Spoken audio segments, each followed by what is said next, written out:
को एजुकेशन का जो आजकल के माना और मतलब है उससे थोड़ा सा हमको इख्तिलाफ है। हम को एजुकेशन में इसके कायल हैं कि जैसे आजकल गवर्नमेंट जो है बॉयज़ के लिए इंतज़ाम करती है, तो औरतों के लिए, लड़कियों के लिए अलग से इंतज़ाम किया जाए। हर जगह हर विभाग में हो रहा है, तो ऐसे कॉलेज और ऐसी यूनिवर्सिटियाँ कायम की जाए जिसमें लड़कियाँ ही पढ़ें, लड़कों का जो है उसमें दरगुजर ना हो। चूँकि कहीं ना कहीं जो है, अगर देखिए कच्ची उम्र में जो है समझ नहीं होती है, और कहीं ना कहीं ऐसे केसेस हो जाते हैं जिससे जो है मौका मिलता है और आपस में समाज बढ़ता है। हिजाब को लेकर देश की राजनीति इन दिनों काफ़ी गर्म है। चुनावी साल होने के कारण इसे पूरी तरह से तूल पकड़ाया जा रहा है। कैसे किस तरह से कर्नाटक के एक स्कूल में छात्रा के साथ व्यवहार किया गया और पूरी राजनीति की जा रही है। सभी देख रहे हैं कि किस तरह से समाज दो टुकड़ों में बढ़ता हुआ दिख रहा है। आखिर हिजाब के पहनने को लेकर विवाद क्या है, क्यों इस तरह की बातें आ रही है, क्या सियासी माहौल है? आइए हम इस मुद्दे पर जमीयत उलमा हिंद के जनरल सेक्रेटरी और पूर्वी चंपारण ज़िले के प्रसिद्ध उलेमा हजरत मौलाना जावेद कासमी साहब से बात करते हैं और जानने की कोशिश करते हैं कि ये क्या हो रहा है देश में, कौन लोग इसे करा रहे हैं, किस तरह की साजिश है। सर, आपका बहुत बहुत शुक्रिया। क्या है हिजाब का मामला? हिजाब का जो मामला है वो आप टीवी पर देख रहे हैं। आजकल पूरी भारत में जो है इलेक्शन का माहौल है। ऐसे माहौल में जिन लोगों ने अपना होमवर्क सही से नहीं किया था और उनको लग रहा था कि कहीं ना कहीं हम हार रहे हैं, तो ऐसे मुद्दे वो लाते हैं जिसमें लोग उलझ करके रह जाएं और असल मुद्दे से भटक जाएं। तो हिजाब जो है हर धर्म में रहा है। हमारी माएँ बहनें, हिंदू धर्म हो, सिख हो, ईसाई हो, सब में हिजाब पहनने की जो है ये तरगीब आई है और कुरान में भी हिजाब पहनने का जो है पूरा तज़किरा है। शरीयत में क्या कहता है हिजाब के बारे में, क्या कहा है? शरीयत जो है ये कहती है कि जब औरतें अपने घरों से निकलें तो अपने बदन को ढक करके निकलें। वजह यह है कि अगर औरतें पर्दे के साथ नहीं जाएंगी तो ऐसे भेड़िया जो इंसानों पर झपट्टा मारने की कोशिश में रहते हैं, उनके साथ छेड़छाड़ कर सकते हैं, उनके साथ जो है बदतमीज़ी कर सकते हैं। तो अपने चेहरे को, अपने जिस्म को छुपा करके निकलने की जो है शरीयत ने हिदायत दी है। और ये आज से नहीं है, बल्कि इंसान जब से इस दुनिया में आया है तब से सारे धर्मों में जो है ये चीज़ रही है। तो आज जो है ये माहौल जो हिजाब के लेकर के जो है गरमाया जा रहा है, ये कोई नई बात नहीं है। हमेशा जब भी इलेक्शन का माहौल होता है तो आप देखते हैं कि टीवी के ज़रिए और कुछ गैर शरई लोगों की तरफ से, यानी कि ऐसे लोग जो भावनाओं को ठेस पहुंचा करके अपना उल्लू सीधा करना चाहते हैं, ऐसे लोग आगे बढ़ते हैं और फिर माहौल को गरमा देते हैं और फिर इलेक्शन को जीतने के लिए जो है एक रुख बदल देते हैं। ये तो आज ये हिजाब का जो मामला छेड़ा गया है, ये दरअसल जो है इलेक्शन जीतने का एक मुद्दा है। चूँकि इन्होंने जो है लॉकडाउन के ज़माने में जिस तरीके से लोगों के दाने पानी और खाने चीज़ों का जो है इंतज़ाम नहीं किया, लोग परेशान रहे, और इसी तरीके से जो है किसानों का मामला लेकर के जो है किसानों की ज़मीन को हड़प करना और उनको तंग करने की जो राजनीति अपनाई थी वो चल नहीं सका। अब किसान उठ खड़े हुए हैं, इसी तरीके से छात्र खड़े हो चुके हैं और तिजारत करने वाले, बिज़नेस करने वाले लोग खड़े हो चुके हैं, सरकार को बदलना चाहते हैं। तो अब मुद्दा से भटकाने के लिए हिजाब का मामला उठाया गया है।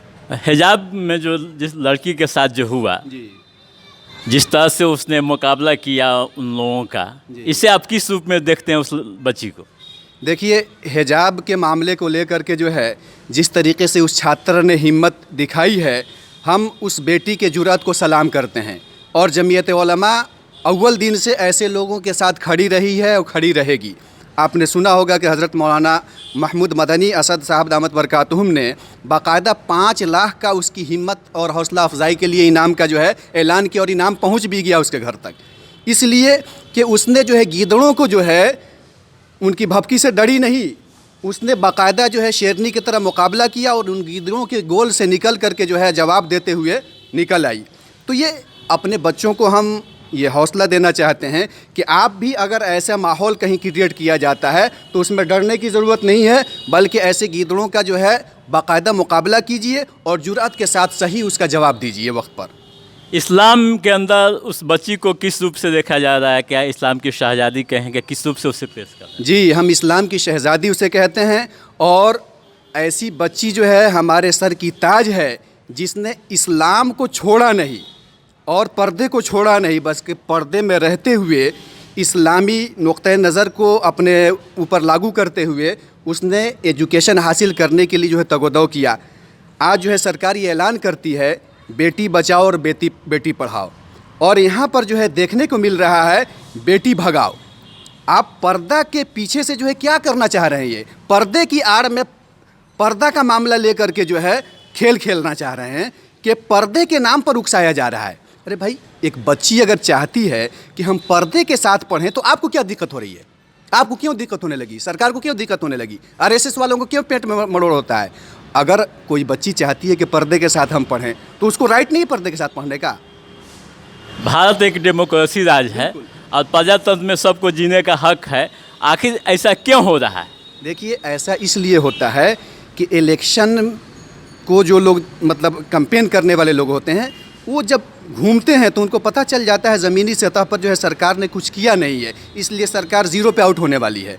तो ऐसा कोई ना कोई मुद्दा गर्म कर दिया जाए जिससे असल मुद्दे से हट करके जो है हिंदू, मुस्लिम, सिख, ईसाई जो है आपस में भिड़ जाएं और फिर वो आसानी से जो है सीटों को हथिया सकें। सर, हिजाब का इस्लाम के अंदर, कुरान के अंदर क्या जिक्र है हिजाब के बारे में? हिजाब का जो है कुरान के अंदर ये तज़किरा है कि जब औरतें अपने घरों से निकलें तो अपने चादर को अपने बदन पर डाल लिया करें। और आजकल का जो हिजाब है, आजकल जो हिजाब पहना जा रहा है, तो उसमें जो है अपनी माँओं और बहनों से मैं गुजारिश करूँगा कि हिजाब का जो तज़किरा कुरान करीम में है, ऐसे हिजाब का जिसमें बनाव सिंगार ना हो, ऐसा हिजाब होना चाहिए जैसे चादर की तरह, जिससे आपका बदन पूरा ढक जाए। देखिए, हिजाब पहनने का मतलब ही होता है कि आपके बदन के वो हिस्से जिसको ढका रहना चाहिए, जिस पर गैरों की नज़र नहीं पड़नी चाहिए, उस पर नज़र न पड़े। अब ऐसा हिजाब अगर इस्तेमाल कर रही हैं हमारी माएँ और बहनें, जिसमें जो है बदन के वो हिस्से नज़र आते हैं, तो ऐसा हिजाब इस्लामी नहीं है, वो इस्लामी कल्चर के ख़िलाफ़ है। तो एक तो ऐसे हिजाब से परहेज़ कीजिए, और दूसरा ये कि हिजाब के साथ आप रहिए, इसमें आपकी इज़्ज़त है, इसमें आपका वक़ार है। अब जैसे हम मोबाइल जो है इस्तेमाल कर रहे हैं, इसके साथ हमने गिलाफ लगाया हुआ है, क्यों? इसलिए गिरेगा तो ये फूट जाएगा अगर नहीं रहेगा ये तो कोई भी कीमती चीज़ ऐसी नहीं होती है जिसमें उसका हिजाब और उसके हिफाजत के लिए जो चीज़ें होती हैं उसको हम इस्तेमाल ना करें। तो इस्लाम जो है सबसे ज़्यादा इंसानी ज़िंदगी की हिफाजत करना चाहती है, और उसमें माँओं और बहनों को सबसे ज़्यादा अगर सम्मान किसी ने दिया है तो इस्लाम है। इस्लाम क्या कहता है, इस्लाम धर्म, कि माँओं के कदमों के नीचे जन्नत है। किसी धर्म ने ये नहीं बताया है कि माँ के कदम के नीचे जन्नत है। इसी तरीके से पहले ज़माने में जो है हज़रत मोहम्मद सल्लल्लाहु अलैहि वसल्लम के आने से पहले हालत ये थी कि औरत जो है नापाकी की पीरियड जो उसका होता है, उसमें औरतों के हाथ से खाना पीना और उनके साथ जो है इंसान से हट कर के दुर्व्यवहार किया जाता था। इस्लाम ने इसको मना किया कि नहीं भाई, वो हमारी मुअज़्ज़ज़ हैं, उनके साथ जो है अच्छा व्यवहार करो, उनके साथ खाओ पियो, बस उनके साथ जो है हम बिस्तर नहीं होना है, जो नापाकी की हालत में किसी भी धर्म में जायज़ नहीं है। तो इन सारी चीज़ों को अगर हम ले कर के चलते हैं और हमारी माएँ और बहनें ले कर के चलती हैं तो ये मुल्क जो है तरक्की करेगा। और पर्दे के साथ जो है पूरी दुनिया में जो है आज औरतें जो है काम भी कर रही हैं, कहीं से मना नहीं है।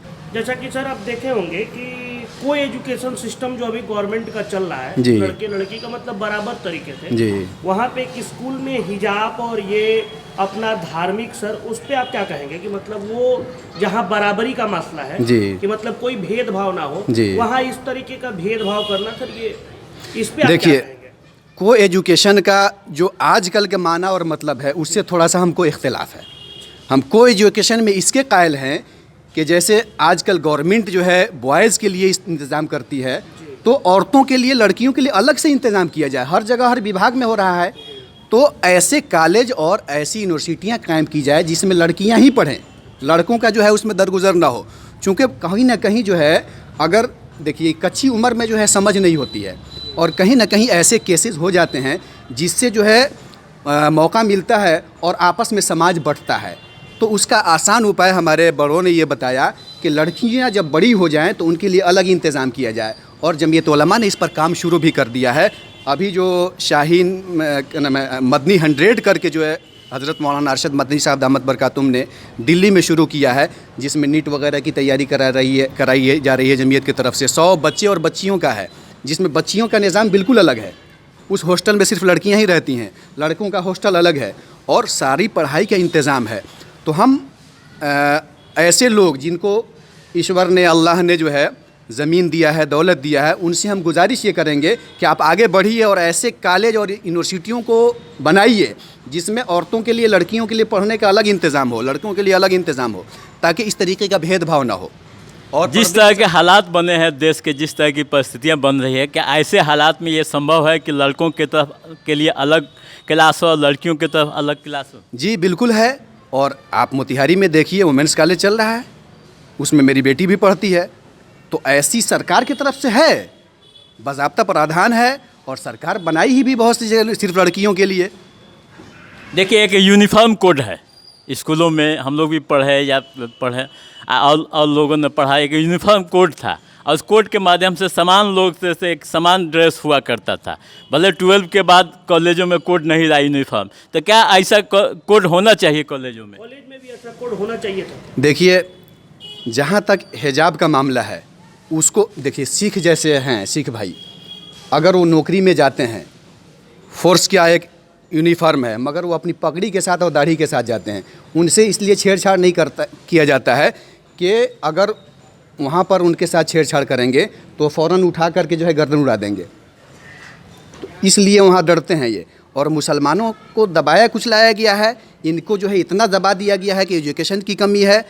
तो ऐसे माहौल में जो है मुसलमानों को उभारने की ज़रूरत है। और जो जिस तरीके से चाहता है, जो आज़ादी इंसान को है ना भाई, पैदाइशी तौर पर हम क्या खाएंगे, हम क्या पहनेंगे, इन सारी आज़ादियों के साथ यूनिफॉर्म हम इस्तेमाल करेंगे। यूनिफॉर्म से हम नहीं कहते हैं कि आप जो है यूनिफॉर्म जो है हम पर मत लागू कीजिए, मगर हर जगह एक ही तरह का यूनिफॉर्म ऐसा नहीं होता है। और जमीयत का क्या संदेश है इस मामले में, हिजाब के मामले में? आखिरी सवाल मैं आपसे पूछ रहा हूँ। देखिए, जमीयत का इस मामले में संदेश ये है कि हमारी वो बेटियां जो हिजाब के साथ पढ़ना चाहती हैं, उनको हम मुबारकबाद देते हैं कि आप हिजाब के साथ पढ़िए, आगे बढ़िए और मुल्क की खिदमत कीजिए। और अल्लाह का रसूल आपसे खुश होगा तो दुनिया और जहान हर जगह आप तरक्की करेंगी। आप हिजाब को मत छोड़िए। ये हिजाब छोड़वाने के लिए जो है माहौल ऐसा क्रिएट किया जा रहा है, इस चक्कर में पढ़ने की ज़रूरत नहीं। और ये हर ज़माने में हुआ है। जितने अच्छे लोग काम करने वाले रहे हैं, उनको मुखालिफ माहौल ही में काम करके वो अच्छे हुए हैं। तो मुखालिफ माहौल अगर आपको मिल रहा है तो उसमें अपने आप को निखारने का मौका है। आप आगे बढ़ें और इंशाअल्लाह हम लोग भी कोशिश करेंगे कि जमीयत के प्लेटफार्म से जो है हर जगह जो है इस तरीके का निज़ाम बनाया जाए कि जहाँ पर ऐसे भी इंतज़ामात किए जाएँ कि जो लड़कियाँ पूरे हिजाब के साथ जो है पढ़ना चाह रही हैं, उनका अलग से बाकायदा इंतज़ाम हो। मुस्लिम बच्चियों में एजुकेशन की बड़ी कमी है, तालीम का बड़ा अभाव है, इसको कैसे दूर करेंगे आप लोग? देखिए, पहले जो था ना, काफ़ी जो है लोगों में जहालत थी और एजुकेशन न होने की वजह से लोग जो है अपने बच्चों को एजुकेट नहीं कर पा रहे थे। अभी भी मानते हैं कि नहीं बड़ी कमी है तालीम की मुस्लिम बच्चियों में, मुस्लिम औरतों में? जी, पहले के मुकाबले में मैंने देखा है, ख़ुद मैं गांव का रहने वाला हूं, तो हमारे सारे बच्चे जो है तकरीबन 8-10 साल से 12 साल से मोतिहारी रहते हैं। और मोतिहारी में आजकल सूरत हाल ये है कि कहीं किराए पे मकान आप खोजिए तो जल्दी नहीं मिलेगा। उसकी वजह यही है कि गांव और देहात के लोग भी अब पहले के मुकाबले में जगे हैं और अपने बच्चों को पढ़ाना चाह रहे हैं। ऐसे में जो है सरकार से हम गुजारिश करेंगे कि अल्पसंख्यक कल्याण मंत्रालय की तरफ से जो पैसा मिलता है छात्रवृत्ति के तौर पर, उसको और नरम किया जाए, ताकि हमारी ये बच्चियाँ और बच्चे जो कमज़ोर हैं, जिनको पढ़ने के लिए पैसे नहीं हैं और पैसे की वजह से क्लासेस छोड़ देते हैं, ऐसे बच्चे अपने क्लासेस को पूरा कर सकें, उसको नरम किया जाए। उसमें शर्तें को लागू करने में जो है बहुत कठिनाइयाँ होती हैं, काफ़ी चीज़ें उसमें बहुत सख्त है। तो ये सारी चीज़ें अगर कर दी जाती हैं जो सरकार चाह रही है, मगर कहीं ना कहीं जो है सिस्टम की उसमें जो ऐसी कमी होती है जिसकी वजह से वो बेनिफिट मिल नहीं पाता है बच्चों को, तो उसको दिलाने की जो है सरकार सिस्टम बनाए और उसको आसानी पैदा करे उसमें। केंद्र की सरकार या यूपी की सरकार जमीयत को किस रूप में देखती है, जमीयत उसको किस रूप में देखते हैं जमीयत को? देखिए, जमीयत उलमा का 100 साल का पुराना तारीख़ है। जमीयत उलमा ने इस भारत को आज़ाद कराने में अपना पूरा रोल अदा किया है। तो आज भी केंद्र की सरकार जो है हो या माजी की सरकार हो, सब सरकारें जो है जमीयत को कदर की निगाह से देखती हैं।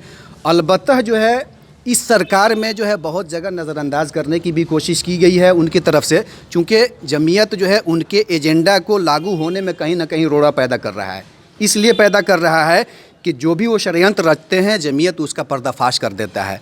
आज जो है ऐसे लोगों को, जो लोग पंचर बनाते थे, चाय की दुकानें थीं, उन लोगों को उठाया गया और जेलों में डाल दिया गया। 20 साल 25 साल के बाद जो है कोर्ट उनको बाइज्जत बरी करती है। जमीयत उलमा ने हिंदू और मुस्लिम का भेदभाव किए बगैर जो है उनके लिए केस लड़ा और उनको आज़ाद कराया। तो जमीयत जो है हमेशा जो है इस चीज़ पर फोकस करती है कि मुआशरे में और जो है हमारे माहौल में इर्द गिर्द में जो कमी है उसको जो है फोकस करें हम उस पर, और जो भी कमियां हैं उसमें सुधार पैदा करें। और सिस्टम में अगर कोई गड़बड़ी है तो सिस्टम से लड़ने का जो है सुप्रीम कोर्ट तक जो है लड़ी है और बाकायदा लीगल सेल का क़याम किया है जमीयत उलमा हिंद ने। और मोतिहारी में इंशाअल्लाह हम लोग अनकरीब जो है लीगल सेल का क़याम करने जा रहे हैं। ऐसे लोग जो झूठे केसों में फंसाए जा रहे हैं उनके लिए जमीयत उलमा जो है अपने खर्चे पर लड़ने का जो है प्रावधान रखेगी। बहुत बहुत शुक्रिया बात करने के लिए। आप लोगों का भी बहुत बहुत शुक्रिया। इंतज़ार भाई और हमारे ये साथी जो हैं बियोम भाई, इन्होंने जो है वक्त दिया कीमती, इसके लिए हम सब और हमारी टीम जो है आपका शुक्रगुजार है। बहुत बहुत शुक्रिया, जज़ाकुमुल्लाह। साथियों, अभी आपने सुना जमीयत उलमा हिंद के जिला सदर जनरल सेक्रेटरी मशरक़ी चंपारण जनाब मौलाना जावेद कासमी साहब हिजाब की बाबत विस्तार से जानकारी दे रहे थे और बता रहे थे कैसे किस तरह से इस देश को तोड़ने की साजिश रची जा रही है, समाज को कमज़ोर बनाया जा रहा है। तो आप देखते रहिए फाइनल पोस्ट। हमें दीजिए इजाज़त। नमस्कार।